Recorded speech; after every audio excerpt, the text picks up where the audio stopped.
संसद में जारी है बजट सत्र का दूसरा चरण। दोनों सदनों में आज भी हंगामे के आसार। नागपुर मामले को लेकर सदन में विरोध झेल सकती है सरकार। औरंगजेब मामले को लेकर नागपुर में भड़की है हिंसा। पीएम के कल के महाकुंभ के भाषण पर भी विपक्ष जता सकता है नाराजगी।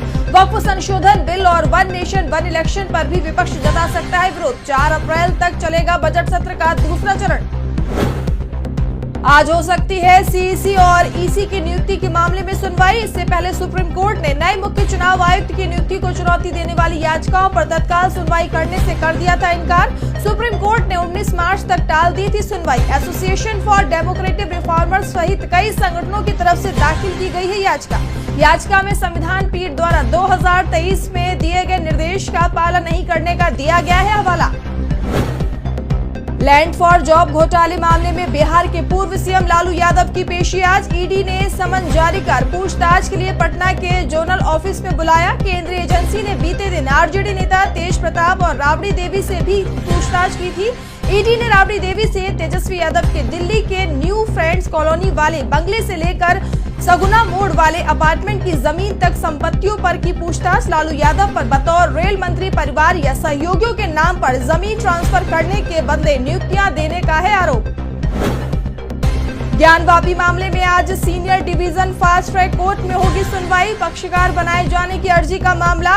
लॉर्ड विश्वेश्वर केस के वादी रहे हरिहर पांडे के निधन के बाद उनकी 3 बेटियों के पक्षकार बनाए जाने की अर्जी पर होगी सुनवाई। कोर्ट ने लॉर्ड विश्वेश्वर के वाद मित्र विजय शंकर रस्तोगी की ओर से दाखिल ट्रस्ट डीड को पत्रावली में शामिल करने की दे दी है इजाजत। सोना तस्करी मामले में कन्नड़ एक्ट्रेस रानिया राव की जमानत याचिका पर आज होगी सुनवाई। सीसीएच 64वीं कोर्ट में चल रही है मामले की सुनवाई। कोर्ट ने डीआरआई के वकील को अगली सुनवाई 19 मार्च तक आपत्तियां दर्ज करने का दिया है निर्देश। 3 मार्च को दुबई से 14 किलोग्राम सोने की तस्करी करते पकड़े जाने के बाद हिरासत में है रानिया राव। इससे पहले स्पेशल कोर्ट ने खारिज कर दी थी एक्ट्रेस की जमानत याचिका। आज देश के 1 करोड़ से ज्यादा केंद्रीय कर्मचारियों और पेंशनर्स को मिल सकती है अच्छी खबर। केंद्र सरकार बढ़ा सकती है महंगाई भत्ता। महंगाई भत्ते में बढ़ोतरी को लेकर आज होगी कैबिनेट की बैठक में सरकार डीए और डीआर बढ़ाने का कर सकती है ऐलान। सरकार डीए में कर सकती है 2% की बढ़ोतरी। कर्मचारी कर रहे हैं भत्ते में 3% बढ़ोतरी की मांग। किसान संगठनों की बड़ी तैयारी। संयुक्त किसान मोर्चा की होगी विशाल महापंचायत। ग्रेटर नोएडा में होगी किसानों की बैठक। नोएडा में 14 किसान संगठन होंगे बैठक में शामिल। इस दौरान आगे के आंदोलन की बनाई जाएगी रणनीति। प्राधिकरण की नीतियों के खिलाफ प्रदर्शन। किसान नेताओं ने भारी तादाद में महापंचायत में शामिल होने की अपील की। संगठनों का दावा, महापंचायत में हजारों किसान होंगे एकजुट। रविवार को रीलखा गांव में हुई थी 14 किसान संगठनों की अहम बैठक में तैयार की गई थी महापंचायत की रणनीति।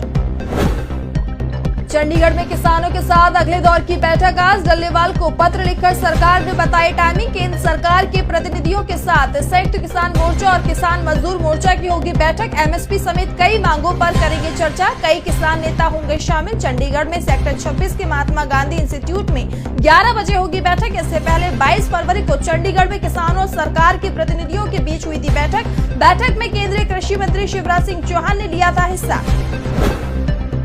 समय रैना की महाराष्ट्र साइबर सेल में आज पेशी। इंडियाज गॉट लेटेंट शो में आपत्तिजनक टिप्पणी को लेकर विवादों में फंसे हैं समय रैना।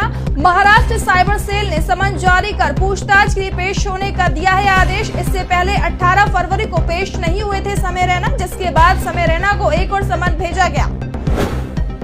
उत्तर भारत में तेजी से ऊपर जा रहा है अधिकतम तापमान। दिल्ली एनसीआर में गर्मी ने दिखाए तेवर। राजस्थान और झारखंड में पश्चिमी विक्षोभ के कारण तापमान में गिरावट और बारिश की संभावना। उत्तर प्रदेश में तेज रफ्तार से चलेंगी हवाएं। उड़ीसा में मौसम विभाग ने लू की संभावना जताते हुए रेड वार्निंग जारी की। पहाड़ों में हल्की बारिश और बर्फबारी होने की जताई संभावना।